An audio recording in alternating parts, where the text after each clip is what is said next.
So sometimes you have to push through the pain and you want to say, what do you mean? It just means push, baby, push. All right, and we're going to pray. Push stands for pray until something happens. And you're not going to give up. You're going to push. Doesn't matter how difficult it is. Doesn't matter how funny it looks or how unusual things look around you. Your job is to push.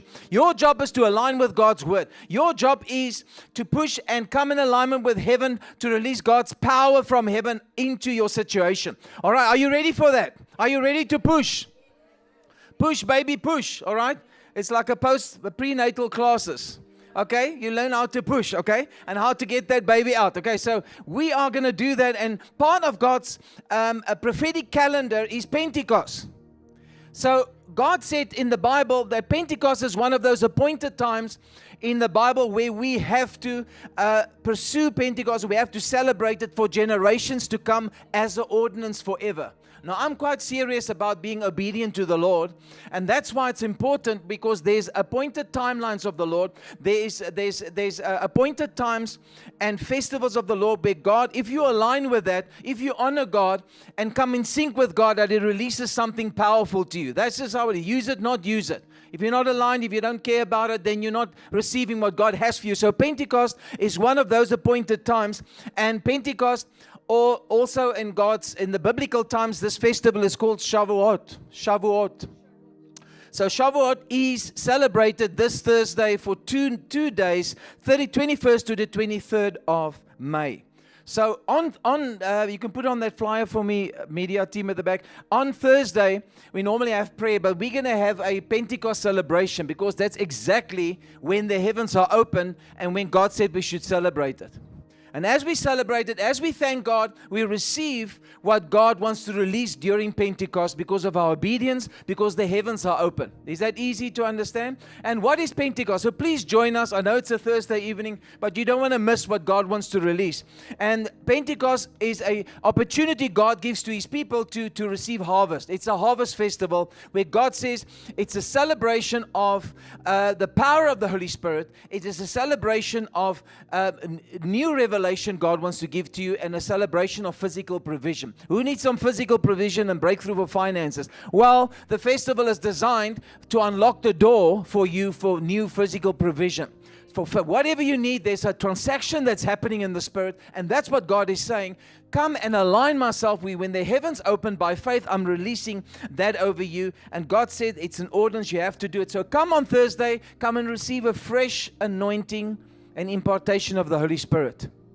Because that was the time, remember, in the upper room. It was Pentecost when the wind came, the Holy Spirit came like a wind upon the people in the upper room. It was during Pentecost, the 120 that was standing in the upper room. The wind of the Holy Spirit came like a mighty rushing wind, and it's the power of the Holy Spirit. Not by might, not by power, God says, but by my Spirit. Maybe you sat here and say, God, how in the world will I shift from this situation? How in the world will I get out of my financial issue? How will I get out of my family issue? How will I get out of the stagnancy that I am? And the Bible gives you a key to say, not by might, not by power, but by the Holy Spirit. So Pentecost is a time like that where you say, God, it celebrates an impartation, a fresh release of power and ability from the Holy Spirit. And it's a supernatural thing. You can see how the apostles were normal men, and after the Holy Spirit touched them at Pentecost, they turned into powerhouses. Why? Because when the Holy Spirit comes upon you, Jesus said you will receive fresh power, new ability. Say power. We receive new power. Say it. Lord, I receive new power and new ability. That means it shifts you into a different bracket in the Spirit and in the natural, that what you couldn't do before, you're going to do. And how? Not by your own works, not by your own jumping through the hoops, but through the Holy Spirit's power.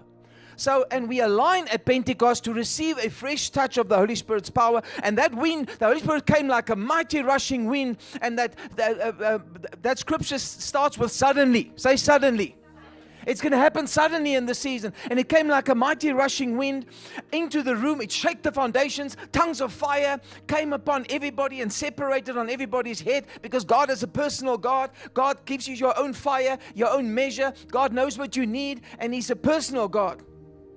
He knows what you need. He's got His own designed plan for you. And He knows you by name. A new power, a new ability was released, and they shift into a whole new level. So I'm trusting the Lord for that, because God is true to His word. And as we come and we prepare for Pentecost on Thursday, two things need to happen. Biblically, the two things that you can do. You ask me, Anton, what can I do? What can I do to ask the Lord to unlock things? I do need new finances. I do need doors to open. I need fresh revelation. I need, remember in the Old Testament, Pentecost was at Mount Sinai when God gave them the Torah, gave them new boundaries, and they saw the glory of the Lord coming down. And two things needed to happen. How can I position myself? Number one, they came and they sowed a first fruit offering. Because when you come during Pentecost, it was first fruit offering time. So you bring a seed. A first fruit talks about a seed of your increase that the Lord has given you, and a seed that you sow to say thank you to the Lord. And secondly, they prepared themselves through cleansing and consecration. Cleansing and consecration. That's how God said you should prepare yourself for Pentecost. And when the 120 was in the upper room, the Bible says they were in one mind. Say one mind. They were in one accord, in one purpose. So that talks about unity. So wherever you're out of alignment with people, let's throw away the small little foxes and throw aside the sin and the issues that so easily entrap and entangle and ensnare us. The condition for the Holy Spirit to come and gladly come was they were in one mind, in one purpose, waiting, focusing on God. Let's forget about all the nonsense. Let's just keep our eyes together and focus as a group on the Holy Spirit, on the Holy Spirit, on Jesus, focusing our eyes on Him, being in one mind, expectantly, waiting expectantly, the Bible says. If you don't have an expectation of God, there's not going to be a release from heaven. Who knows that expectation is the breeding grounds for the Holy Spirit to move? So come on, shift yourself from cynicism, negativity, feeling that you're under a religious burden to jump through hoops. Say, God, I am expecting you to touch me on Thursday. Even if you're not coming and you're at home, say, Holy Spirit, I agree and I stand with you and I ask you to touch me, because expectation is the key to receive. And then cleansing is important. Be prayerful. Come on, make decisions about your life. Come on, repent of anywhere you're not in alignment with the Lord. Repent for anything where you feel you need to cleanse yourself. Break with sinful patterns. Break with toxic relationships. Say, it's enough is enough. I'm done with this. I'm not going to that toxic environment anymore. I'm just going to fade away slowly but surely. I'm going to break out of the spiritual coldness, this laziness. I'm going to get up. If you don't do things, if you don't change things, everything is going to be the same. So Pentecost is an important marker where God wants to shift your life and your influence and your authority. Do you understand that? And as we come together, we're going to trust the Lord for an upgrade in our lives, to use us, increase our authority, shift us to a whole new level in the Spirit by the power of the Holy Spirit. Okay, so isn't this fantastic news to your ears? Okay, are you ready to receive that? Okay, so do some stuff this week to make sure that alignment is there. And, it's wonderful, but as I was meditating on this, many believers have faith. They love God. They go to church regularly. Are you one of those people? Okay, some people are saying no. Okay, please come to the altar afterwards for prayer. They love God. They are faithful church attenders and gathering attenders. But many people, and it's a drawback, don't have an understanding of the kingdom of God and how it works in the view of it. All right. So when Jesus was on earth, He never preached Christianity. He never encouraged people to join a religion. He never encouraged people to join a denomination. So what did He do? He said, repent, for the kingdom of God is at hand. Repent, for the kingdom of God is at hand. Not a church is at hand. Not a denomination is at hand. The kingdom is at hand. So what Jesus talked about is about the kingdom is the government of heaven invading the earth. That's what it's all about. So Jesus talked the whole time about there's a government in heaven that is in heaven that God is ruling over, and this government is invading earth. God is invading this government on earth, and He uses us to run this government personally through His people. It's being delegated to us. So let's start shifting our mind. And that's why Jesus released a law and a policy in Matthew 6:33 from Himself. Matthew 6:33, He released a policy and a law. And He said in that scripture, and He said, listen, I'm the king of a kingdom. And I'm releasing this law to the citizens of that kingdom. And that law, as you know, was first seek first, and most importantly, the kingdom of God and His righteousness. And all these things shall be added. So He gives a law, He gives us a key.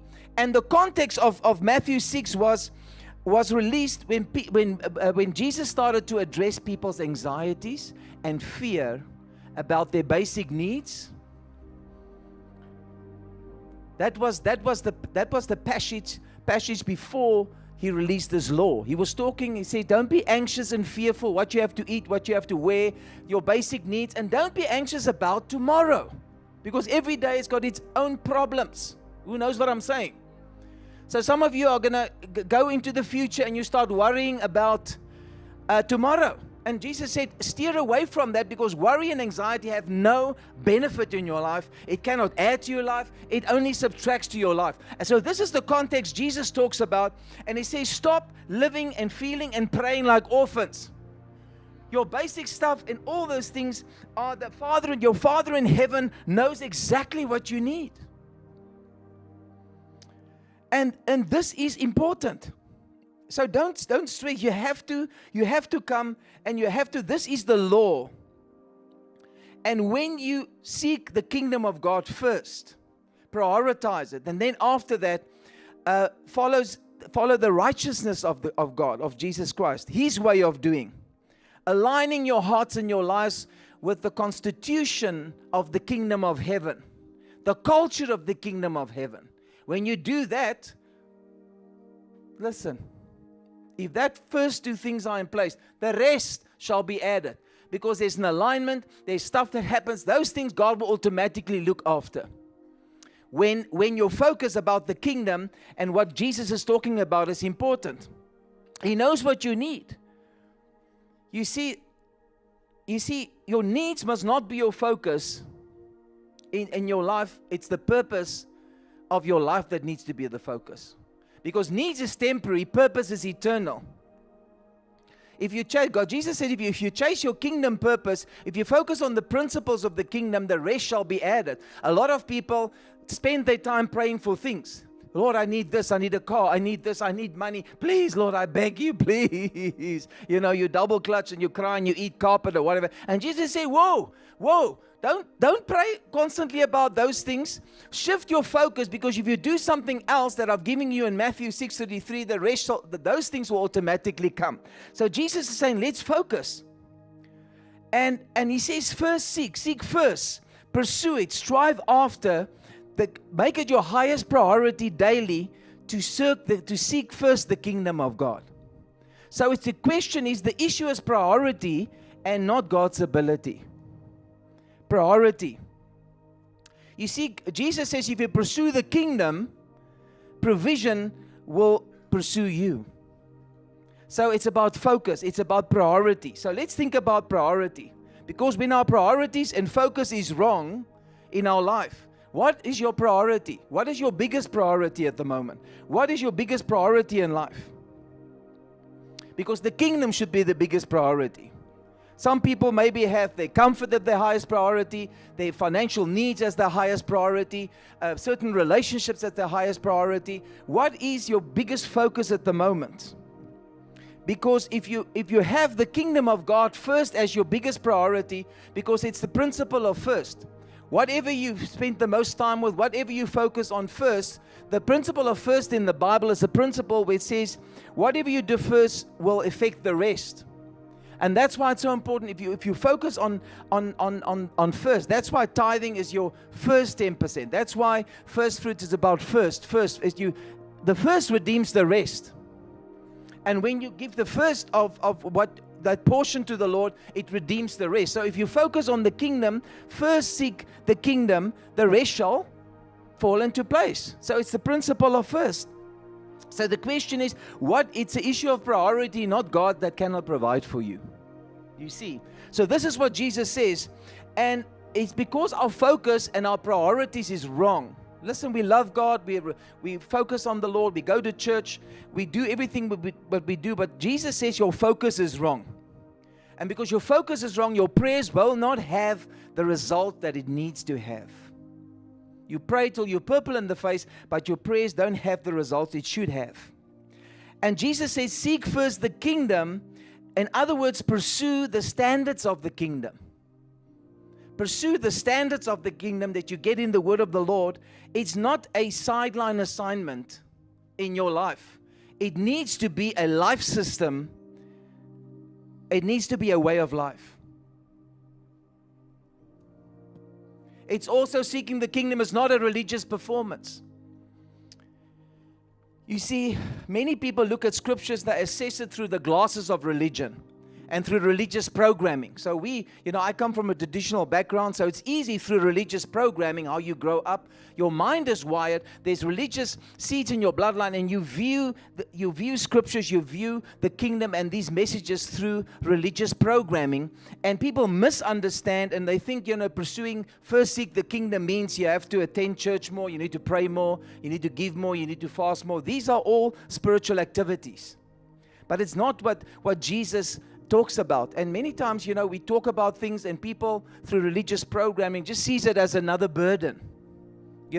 Sometimes we share things and they say, look, guys, this is what you have to do to come into alignment. This is what is needed. This is what God wants to do to bless you. And through religious programming, we feel it's a burden. It's just another hoop I have to jump through. And people just feel, and it's supposed to be a freedom thing. Coming in right standing with God is supposed to be a thing of freedom. It's supposed to be a thing of protection, and where God wants to advance you. So this is how we feel. So many times we have a mindset and a religious mindset where you measure your life. God, what can you do for me? What can I do for you? And you measure through everything you need to do to make God happy and to get ahead. But if your mind is kingdom, if your mindset is kingdom, you measure your life by how well you align with God's government. That is what you need to measure. And that's why the Bible says, you need to ask yourself, how well is my life aligned with kingdom values, kingdom laws, and what the Bible says, and kingdom standards? That's what you should focus on. And that's why Hosea 4 says, my people perish because of a lack of knowledge. So the bottom line, guys, Christianity is not a religion, it's a kingdom. There's many religions. Oh, I'm part of this religion. Christianity is not a religion, it's a kingdom. So that you need to shift your mind. Shift your way you see your Christianity, and you're born again. You've accepted Jesus Christ as your Lord and Savior. That made you a citizen of a kingdom. Not a religious believer, not a believer sitting in the church. All right? And that's why Jesus said to Pontius Pilatus, he said to him, my kingdom is not of this world. He didn't say my religion or my church. My kingdom is not of this world. It is in heaven. It's a supernatural place. It's a supernatural kingdom. And Apostle Paul said in another scripture, we are citizens. We are citizens. Say citizens. Our citizenship is in heaven. You are in this world, but not from this world. So you need to be so aware that I belong to a kingdom that is not part of this world. I'm part of a kingdom that has different laws, different economical principles, different statutes, different ways, different protocols. And my success lies in how well I can align my life on a daily basis with those things. And not pray every day, oh Lord, I need money. Oh Father, shift me. Lord, and through religious programming, we think if we can just do more things, just this and this, religious actions and activities, which is important because it has a certain role to play. But it mustn't be your primary focus to think you can get breakthrough or please God. You understand what I'm saying? And this is what Jesus was trying to say. This is what he was trying to say. Because if you're a citizen in heaven, a citizen is different from a religious member of a church. Say, I'm a citizen. I am a citizen of heaven. So you're not a member of a church or a spiritual covering of a follower. You are a citizen, and you represent a kingdom, and you represent a country every day. Do you realize that? Many of us are so entangled with this world and the stuff in the world that we don't even realize we're actually part of a different kingdom. It's true. If you live in Spain and you have you live in that country and you've been born in Spain and you're a citizenship of Spain, and you go to a different country, you can have problems because things are being done different there. And it's important to know that the governing laws, the cultures, everything is different. And the kingdom of heaven, of which you are a citizen, has got its own laws, spiritual rules of engagement, culture, and protocols. Okay? So what I'm saying, your success in your life and your calling is how well you align with that. That's why Paul said in Romans 12:2, don't conform to the patterns and to the customs of this world. Because your success is going to be how well you align with the country you belong to, with their rules, their systems, their culture, and their customs. That's where your success is going to be. And that's what you have to do daily and focus on. Because if you don't, that's why Paul said, don't be conformed. Come on, guys, you're in this world. So the trap is that because you live in this world but not from this world, you're going to come and be entangled with the customs and the patterns of this world. And that's why he says, don't conform. What is conform? Go with the flow like everybody. Everybody sleeps together. I'm also gonna live with my girlfriend because we save money. Everybody does it. Everybody does tax evasion and everybody does X, Y, and Z. That's not too bad. God will forgive me. Everyone does it. But is it what you do in the kingdom? Is it part of your kingdom culture and in the rules? And is it part of the rules and the laws of the kingdom that you belong to? The government that you belong to? That's the question. And that's why it's don't conform to the patterns and customs of this world, but be transformed. Say transform. Be transformed. Yes, be transformed continually. It's a process every day. You have to say, listen, I live in the world, but I will never transform. I will never let go of my kingdom culture. I belong to a different kingdom. I'm a citizen of a different kingdom with different rules, different operating principles, different culture, different economical principles. I must always be aware of that and align myself with that in the most incredible way. And that is what the Lord says will bring an ease and will bring a rest and a peace that you've never, ever seen before. So, and then Romans 12 says, give your bodies as living sacrifices to the Lord. It's all about consecration. Everything, give it to the Lord. So be transformed every day by the transformation of your mind. Wash your mind. Program yourself with kingdom thinking. Don't think like the world thinks. That's why when we do an environment, look at Daniel.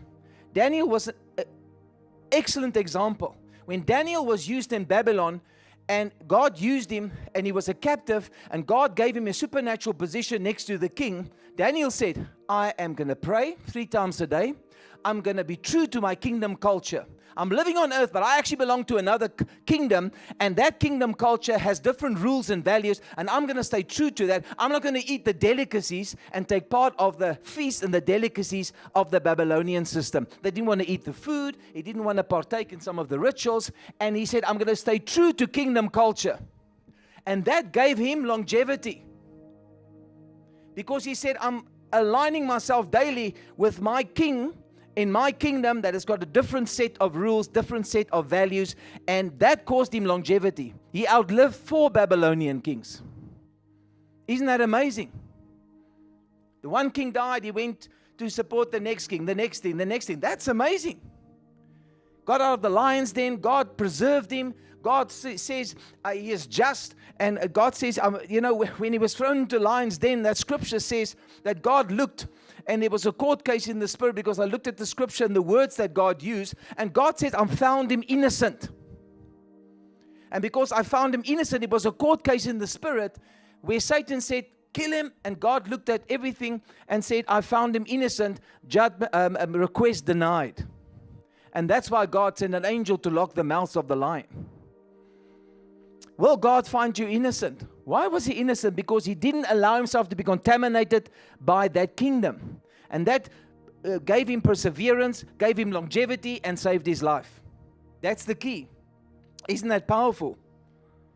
So if you have loyalty to God's agenda, trusting this government that you are under, first seek His agenda and right standing with God, Jesus say in that scripture, you are guaranteed. You will.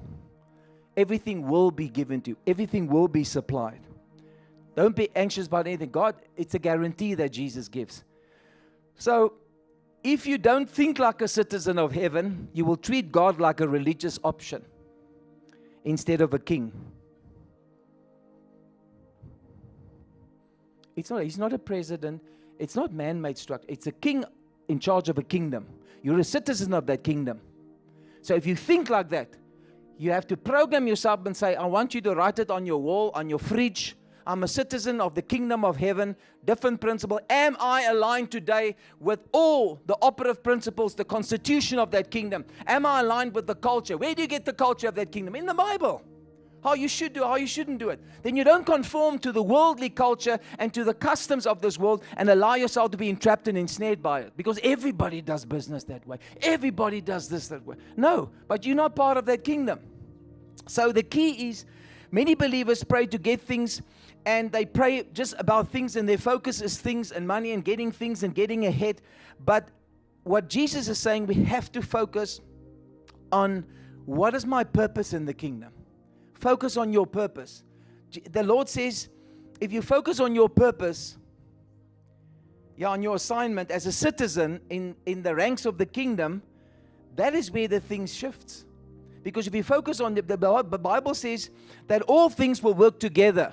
All things, say all things, will work together for those who love God and called according to His purpose. That is called according to His purpose. If you start following your purpose, if you follow and align your life with the purposes of the kingdom, with the agenda of God, with your own purposes that you have in that kingdom, what is your role in that kingdom? Where does God want to use you? Where are you placed? If you start focusing and praying about those things, Jesus says, and be in right standing with your kingdom culture and with what the Lord has given you, the constitution of that kingdom, and then the Lord says, then things come into alignment.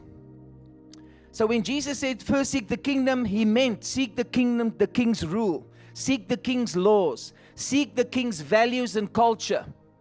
Seek the economy of that kingdom. Heaven has got a different economy than the earth's economy. In earth's economy, we work with money, right? Buying and selling with money. In the kingdom, the main operative principle when dealing with money is grace. You introduce grace to money. I'm giving without wanting and demanding something in return. In the world system, we work in percentage increase. In the kingdom of God's economy, we work with multiplication. 30, 40, 60, 80, 100%. There's different economical principles in the kingdom, where what you put in is not going to increase by percentage, it's going to multiply. So you might put in 100 rand, you get 10,000 rand as the Lord blesses you with that. You say, wait, I just sowed this. So there's different operating principles in the kingdom economically.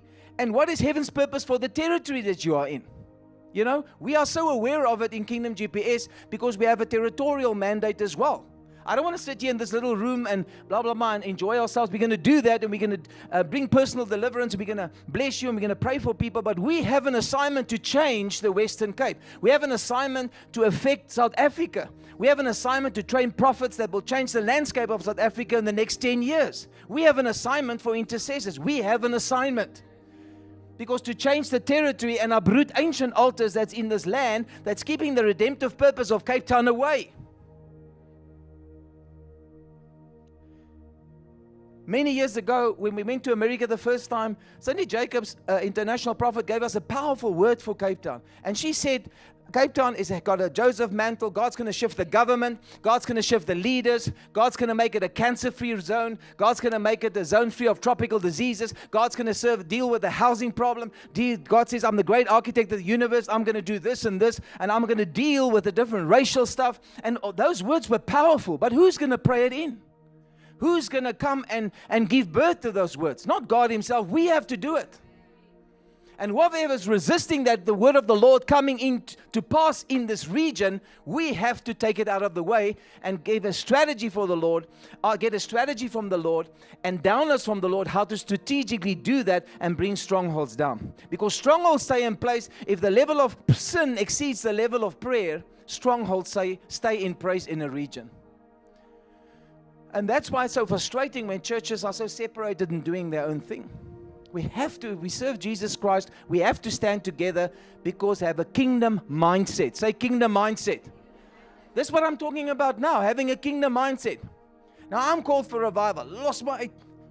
Don't come. No. Don't steal my members. What are you doing here? No. Come on, guys. The world system says that economy is the distribution of scarce resources. In the kingdom, there's abundance. So some churches get angina because, what are you doing? You're going to steal my members? No. The kingdom mindset is abundance. As het op is, maak die Here net meer. So you see how we get entrapped by the world system in our mind. And churches adopt that same fear and economy, those same mindsets of the world system. We need to shift to kingdom. So I want to say to you, and lastly, what is your place and role as a citizen of the kingdom in that place? What is your position? What is your priority? Because your heart will follow your treasure. Jesus says, guys, the law is focus first on the kingdom. And that doesn't mean pray more, fast more, blah, blah, blah. It's nothing to do with actions. It has to do with how well are you aligned to the kingdom's culture, laws, and constitutions, and the moral standing and priorities that the Lord has given us. Because wherever your heart is, there is your treasure. So what is your number one priority in life currently? Is it to make money? Is it to be successful? Is it to do X, Y, and Z? Think about it. Then Jesus says your priority should, number one, be first kingdom, and secondly, how to align myself with God and how God does things, and the rest will be easy. That will fall into place. So think about that. That's part of the things we need to talk about and think about as we come to Pentecost. I'm coming to a close. Psalm 115:16 says, the heaven are the Lord's, but the earth he has given to the children of man. In other words, God rules heaven directly, but he has given us, but he rules earth still through delegated authority, and he's given that delegated authority to us. Isn't that powerful? He gave us dominion. In Genesis it says, guys, men, sons and daughters of my kingdom, I give you dominion. Go and be fruitful and multiply. What is dominion? Dominion is governmental authority. Dominion. Your feet represents dominion. We saw in pre-prayer, some of the intercessors saw the feet of God coming down. As we worship him, the feet of God coming down, putting his feet down. That says, I'm giving dominion. The dominion of heaven is arriving. And then nothing can change. Nothing is impossible for you to change government, the legal system. I mean, think bigger, think wider. Where do I fit in? God, where are you going to use me in this season? Because that dominion mandate is coming upon you if you're part of this ministry. We're going to come under that grace and we're going to do some changes. And God gives this governmental authority to his sons and daughters in the earth to rule. The word church in the Bible is interpreted in 118 places as the Greek word ecclesia. The Greek word ecclesia means the ruling governmental body of God. There's only a few places where church is translated as assembly.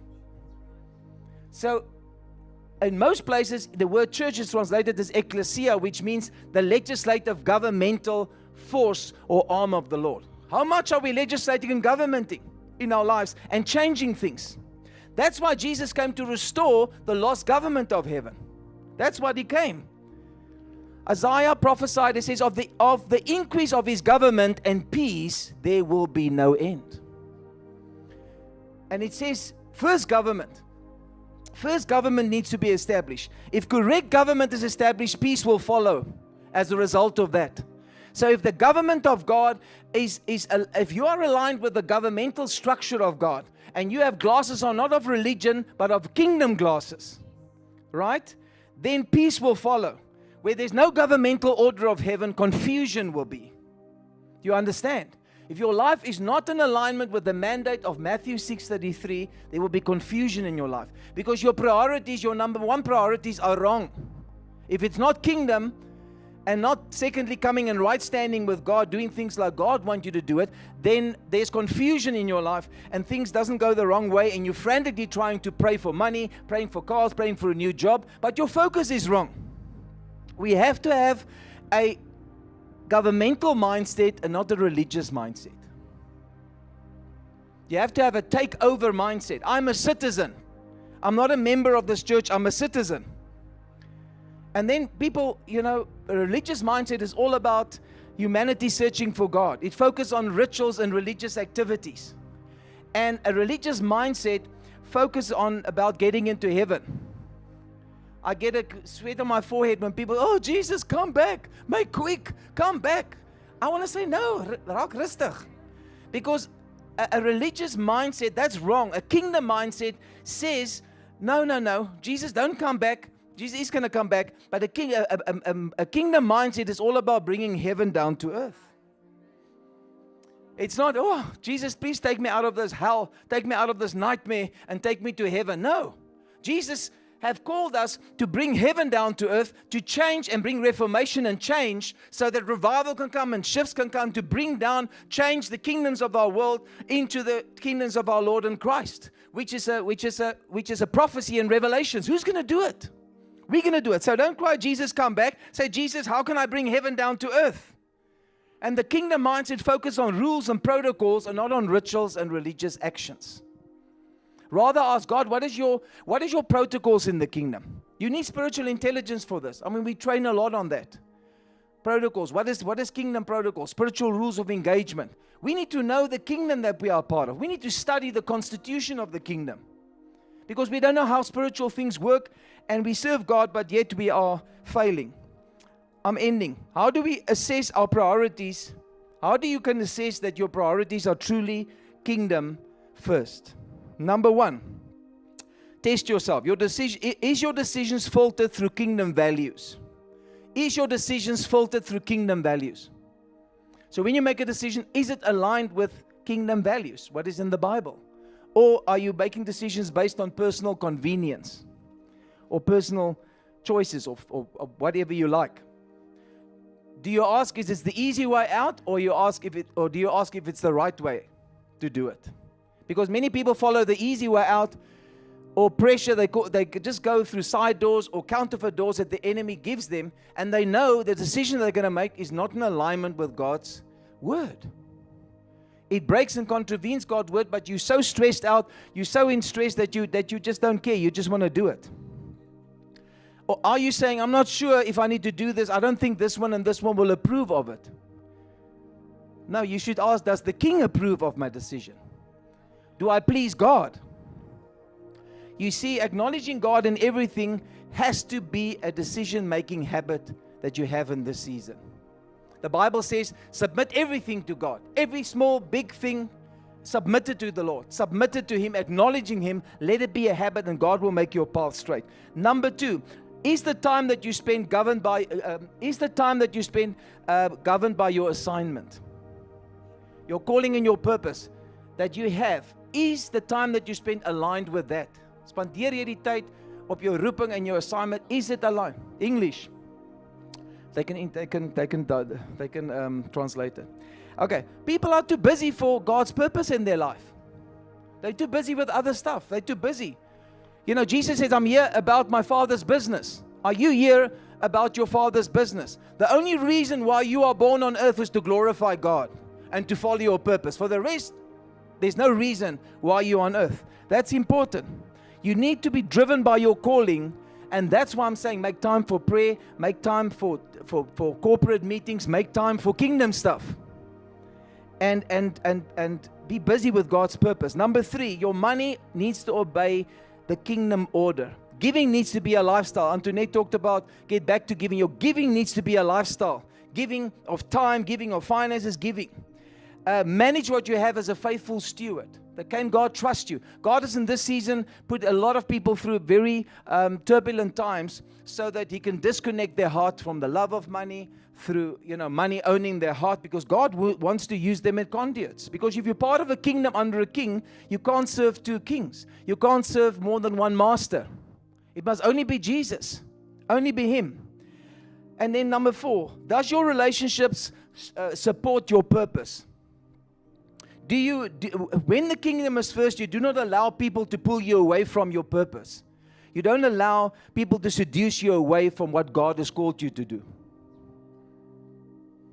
I had people coming to me at different seasons and say, oh, you're suffering. Well, why don't you go into that direction? I see you're really battling, Can you see nothing is working out? Rather go and do that profession. Go and do this. And people can seduce you, and people can come and influence you, especially people around you. Job's wife said, curse God and die. Don't you think that's a bad solution? And they say, you're a foolish woman. Keep your mouth shut. And do you allow people to seduce you or pull you away from what God has called you to do? That's why the Bible says, don't be unequally yoked, because your partnership with people will affect your direction. Whoever you yoked and aligned with will affect your direction. And if you are unequally yoked with unbelievers or people that are not going on the same road, it could be dangerous. Be careful of cutting ties and covenants with people that don't have respect for kingdom culture.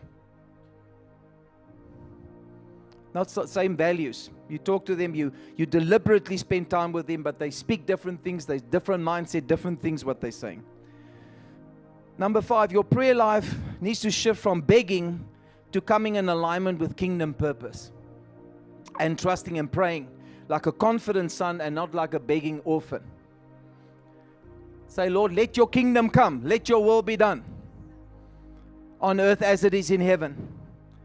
Number 6, Romans 12:2, we talked about it. Pursue daily to actively renew your mind.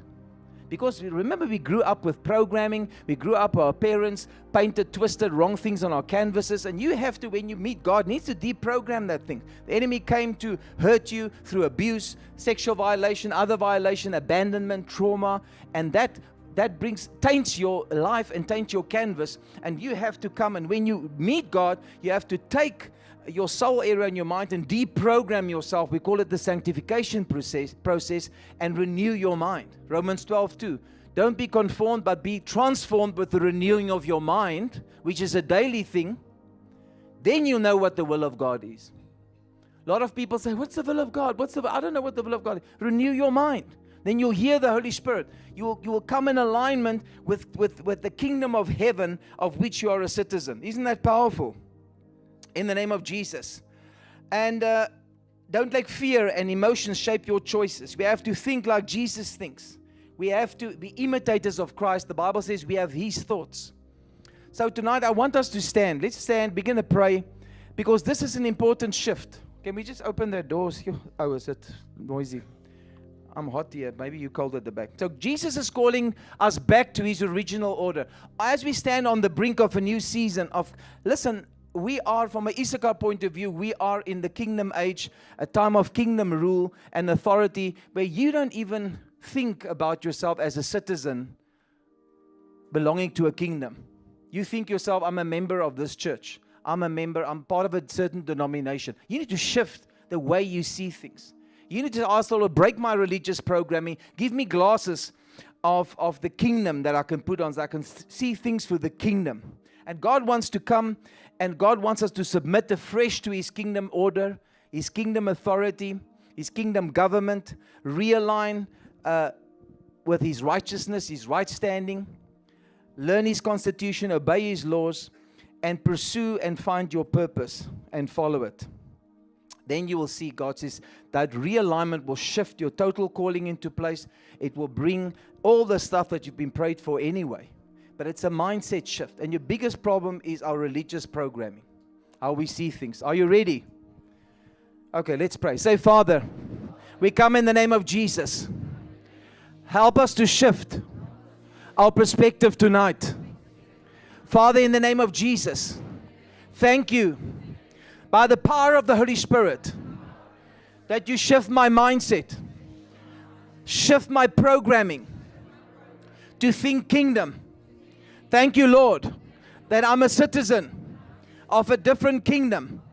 I live in this world, but I'm not of this world. Thank you, Lord, that you've given me dominion and authority to rule over the earth, to rule and subdue what you've given me on the earth by governmental authority. So, Father, in the name of Jesus, put your right hand on your head. Say, Lord, I break every religious programming from my bloodline. I break every lock of religion on my understanding. I break religious programming. I burn the seeds of religion in my bloodline, in my DNA, in my cell structure. I burn every veil of religion that veiled my understanding. I burn those veils with the fire of God. I break the locks that had locked up my understanding. I break the rocks of religion, tradition, and legalism. I break every spirit of religion that has been controlling my mind and my heart. You can take your hands off. Father, I renounce any worship, generationally and personally, for worship to a religious spirit. I repent of that. I ask forgiveness. And tonight, I ask that you remove and smash my spiritual glasses of viewing things through a religious mindset. Pray over your eyes and say, Lord, I ask, Holy Spirit, did you give me new eyes, new lenses to see life through kingdom glasses and kingdom authority.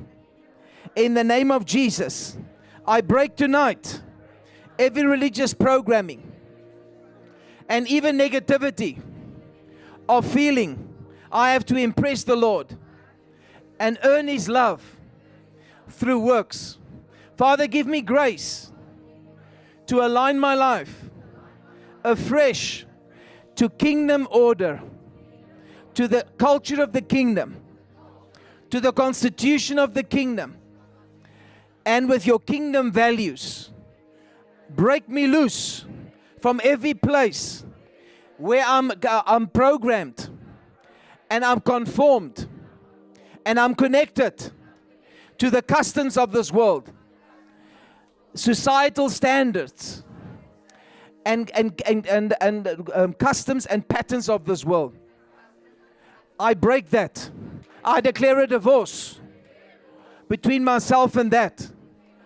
I break the seduction of this worldly system over every area of my life. And I ask that you give me eyes to see and ears to hear.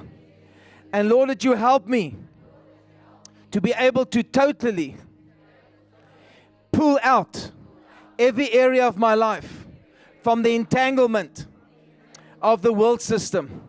So Father, I receive fresh grace and mercy to be able to be repositioned and shift into my true position, my true authority, my true anointing as a citizen of the kingdom of heaven, wanting to submit and please my Lord and King, Jesus Christ of Nazareth. Amen and amen. Let's give the Lord a praise. Let's praise the Lord.